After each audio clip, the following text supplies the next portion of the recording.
շատ հստակ լինենք, որ այդպիսի բան նախարար Միրզոյանը չի ասել, որ այդ նախապայմանները ճանապարհների հետ են կապված կամ որևէ կոնկրետ հարցի հետ։ Բայց ենթադրելի է, չէ՞,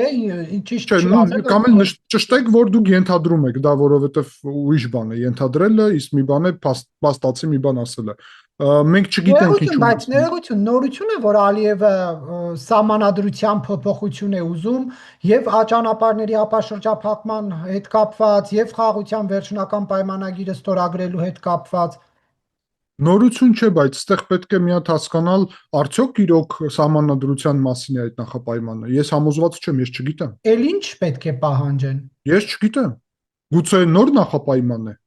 որովհետև Արարատ Միրզոյանի կողմից այդ հարցը բարձրաձայնելը այնպես հնչեց,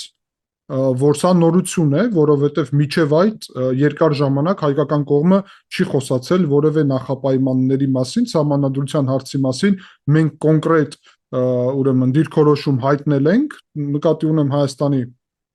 իշխանությունները հայտնել են, ինչպես ուրեմն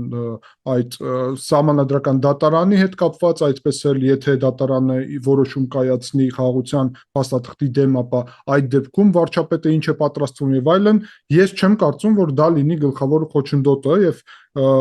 խնդիրը չգիտենք կոնկրետ ինչ նոր նախապայման է, ենթադրելը այստեղ բարդ է, որովհետև տարբեր հարցեր կարող է լինել